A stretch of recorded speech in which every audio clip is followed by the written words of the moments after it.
अस्सलाम वालेकुम everyone.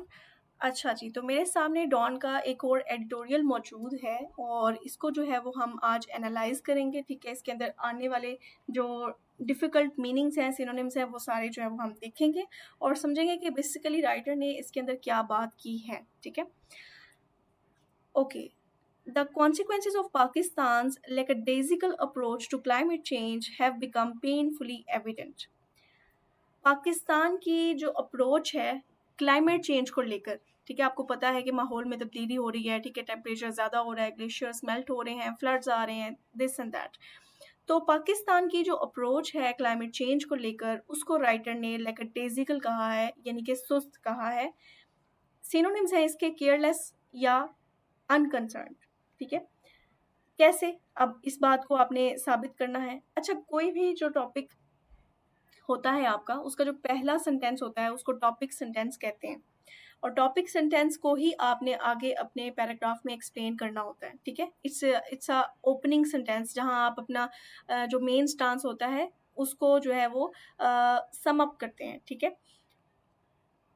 This year, high temperatures and humidity have devastated not only human health but also livestock, with up to 15,000 cattle succumbing to extreme heat. कह रहे हैं कि इतने high temperature और humidity, ये नमी है, इसकी वजह से ना सिर्फ इंसानी हेल्थ मुतासर हुई है बल्कि जो लाइव स्टॉक हैं, जो जानवर हैं, वो भी इससे मुतासर हुए हैं। 15,000 कैटल्स ऑलमोस्ट, उन्होंने जो कहा है ना कि जो इससे मुतासर हुई हैं। स्कम्बिंग का मतलब होता है हार मानना, यानी कि आप ये कह सकते हैं कि इफेक्टेड होना, ठीक है। एविडेंट का मतलब होता है साफ जाहिर होना।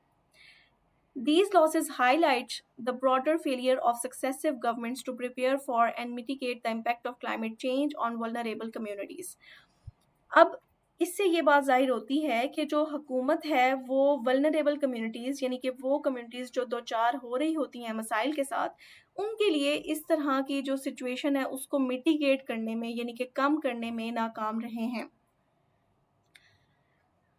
Livestock contributes significantly to farm output and GDP, yet farmers find themselves largely abandoned by the state. कह रहे हैं कि जो लाइव स्टॉक है, यानी कि गाय भैंसे, ठीक है, बकरियां, या फिर इसके अंदर आपकी डिफरेंट एनिमल्स आ जाते हैं जो कंट्रीब्यूट कर रहे होते हैं, एग्रीकल्चरल प्रोडक्ट आपको दे रहे होते हैं, तो वो बड़ा अहम किरदार करते हैं हमारे मुल्क के जीडीपी में, ठीक है। जीडीपी होता है ग्रॉस डोमेस्टिक प्रोडक्ट, यानी कि एक साल के अंदर एक मुल्क जो प्रोड्यूस कर रहा होता है ना, वो उसका जीडीपी होता है। अब पाकिस्तान जो है वो एक एग्रेरियन स्टेट है, यानी कि यहाँ पे हमारी जो काश्तकारी है वो ज़्यादा होती है इंडस्ट्रियल प्रोडक्ट्स की निस्बत, ठीक है। तो वो एक बड़ा अहम किरदार अदा करती है। ऑलमोस्ट 19% ऑफ द जीडीपी हमारा एग्रीकल्चर जो है वो कंट्रीब्यूट करता है, यानी कि ओवरऑल जीडीपी में। तो वो कह रहे हैं कि फिर भी yet farmers are themselves largely abandoned by the state. Abandoned का मतलब होता है जी तर्क कर देना, छोड़ देना, यानी कि फिर भी जो फार्मर्स हैं स्टेट्स ने उनको एक किस्म का छोड़ दिया हुआ है, अबेंडन कर दिया हुआ है। A recent report carried in Dawn highlighted how the communication gap between the Food Security Ministry and provincial livestock departments leave farmers ill-equipped to protect their animals. अब वो कह रहे हैं कि एक जो कम्युनिकेशन गैप है किस किस के दरमियान, जो फूड सिक्योरिटी मिनिस्ट्री है उनके दरमियान और प्रोविंशियल लाइव स्टॉक, जो एक सूबे का लाइव स्टॉक का इदारा होता है, उनके दरमियान। अब इनके दरमियान मिस कम्युनिकेशन की वजह से फार्मर्स जो है ना वो बेचारे इलिटरेट रह जाते हैं, उन्हें इंफॉर्मेशन नहीं मिल पाती और इस तरह से उनका नुकसान होता है। Such negligence reflects the government's broader failure to coordinate and implement effective climate policies. अब इस तरह की जो नेग्लिजेंस है, यानी कि लापरवाही है, उसकी वजह से गवर्नमेंट जो है वो अच्छी जो पॉलिसीज़ हैं वो नहीं बना पाती। इल इक्विप्ड का मतलब होता है नाकाफ़ी, इनएडिक्वेट, अनप्रिपेयर्ड। कोऑर्डिनेट का मतलब होता है जी ऑर्गेनाइज करना, अरेंज करना। Okay, Pakistan is no stranger to climate disasters ranging from deadly heat waves to catastrophic floods. Pakistan जो है वो कोई अनजान नहीं है ये जो क्लाइमेट के डिज़ास्टर्स होते हैं, यानी कि आफात आती हैं, क्योंकि ज़ाहिर है पाकिस्तान इतने ज़्यादा तबाहकुन किस्म के जो फ्लड्स वगैरह है वो भी देखता है। जैसे 2022 के अंदर बहुत ज़्यादा फ्लड्स आए थे पाकिस्तान में, और आपको पता होगा कि तकरीबन 30,000 से भी ज़्यादा लोग जो हैं अपनी जान से गए थे। कैटास्ट्रॉफिक कहते हैं जी तबाहकुन, ठीक है। तो बहुत सारे लोग जो हैं वो इन तबाहकुन मुसीबतों से जूझ रहे होते हैं। However, the response remains reactive, driven by short-term measures rather than long-term proactive strategy. अब वो कहते हैं कि जब इस तरह की कोई आफात आती है ना, तो एक रिएक्टिव रिस्पॉन्स आता है, ठीक है। रिएक्टिव कहते हैं कि आपके ऊपर कोई बात आई, कोई मुसीबत आई, आपने फ़ौरन से उस पर रिएक्ट कर दिया, ठीक है। लाइक फॉर एग्जांपल, अगर किसी बंदे ने आपको बुरा भला कहा, आपने फ़ौरन से रिएक्ट किया, उसको थप्पड़ भी लगा दिया, उसको गालियाँ भी दे दी, तो that is called being reactive.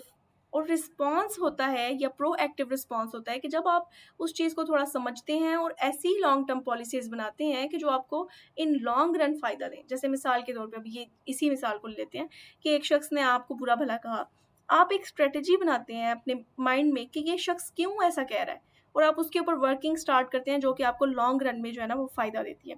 तो वो यही बात कर रहे हैं कि जब हमें क्लाइमेट की डिज़ास्टर्स का सामना करना पड़ता है, तो हम शॉर्ट टर्म मेजर्स करते हैं, लोगों को उस बस्ती से हटा दिया, ठीक है, उनको उनको जो है ना वो एड दे दी, बट फिर क्या, इससे क्या आपके फ्लड्स आना रुक जाएंगे? ऐसा तो नहीं होगा ना। इसका मतलब है कि हमारी स्ट्रेटजीज में फॉल्ट है, जिसको हमें दुरुस्त करना चाहिए। The 2022 floods, which should have spurred the state into action, have instead elicit से निकलेगा तो elicited continued apathy।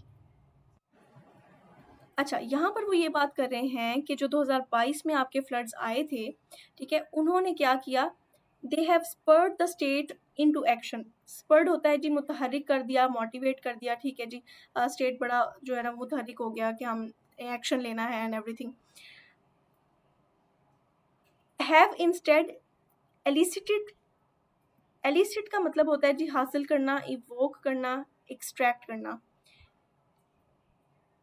Continued apathy, apathy कहते हैं बेपरवाही।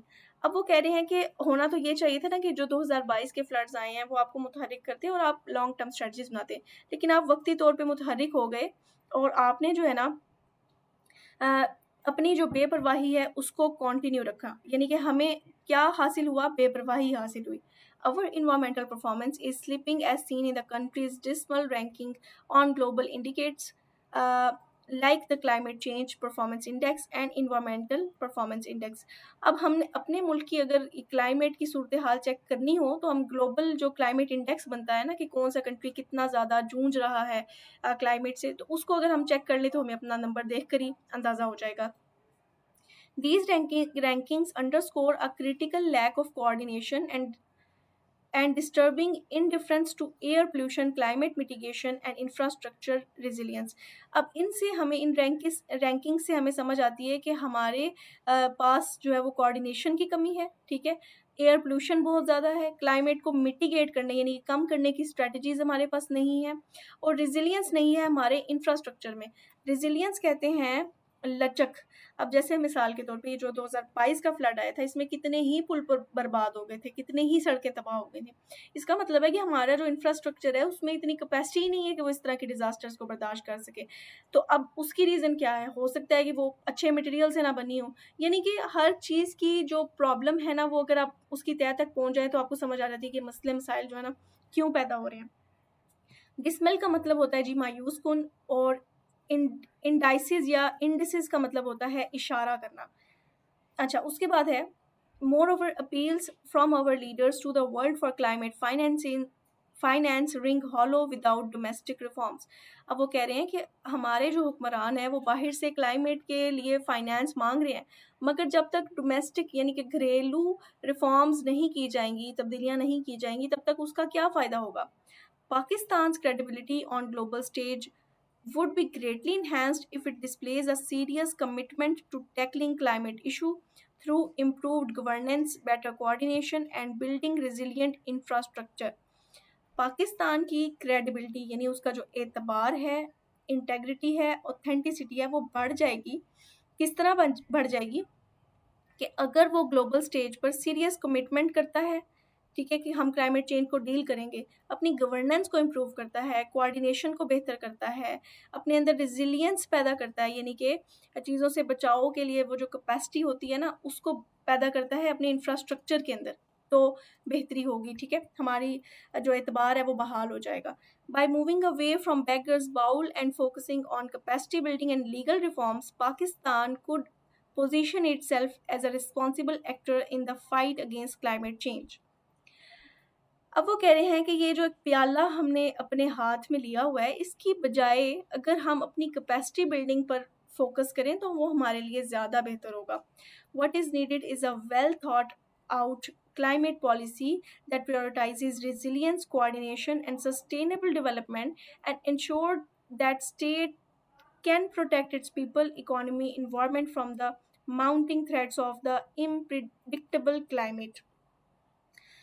Okay, unpredictable. अच्छा, वो कह रहे हैं कि बजाय इसके कि हम जो है ना वो एक अपना बैगर बाउल लेकर घूमते रहें, हमें अपनी ऐसी पॉलिसी बनानी चाहिए जिसके अंदर कोऑर्डिनेशन हो, सस्टेनेबल डेवलपमेंट हो, ठीक है, इसके अलावा हमारा जो इंफ्रास्ट्रक्चर डेवलपमेंट है वो हो, ठीक है, यानी कि well thought out climate policy अगर हम बनाएं, और ये जो हम उनको ये दिखा सकें कि जो भी हमारे लोगों के ऊपर मसाइल आ रहे हैं, हमारी इकोनॉमी में, इन्वायरमेंट में, ये जो माउंटिंग थ्रेट्स होते हैं यानी मंडलाते हुए ख़तरात हैं, जो कि अनप्रेडिक्टेबल हैं, यानी कि गैर मुतवक्को हैं, हमारे अंदर उन क्लाइमेट डिज़ास्टर से लड़ने की कैपेसिटी मौजूद है, ठीक है। सो दैट वाज इट, ये था हमारा जो आज का एडिटोरियल था, ठीक है। Okay, so if you like this video, I will be very grateful for you on doing this act. आप चैनल को सब्सक्राइब भी कर सकते हैं if you are new here. अच्छा, for further notes and details on my courses and everything, मैं अपना जो WhatsApp ग्रुप का लिंक है वो कमेंट सेक्शन में पिन कर दूंगी, और आप वो जो ग्रुप्स हैं वो ज्वाइन कर सकते हैं। Okay, I'll see you in the next video inshallah. Till then, take care. Allah Hafiz.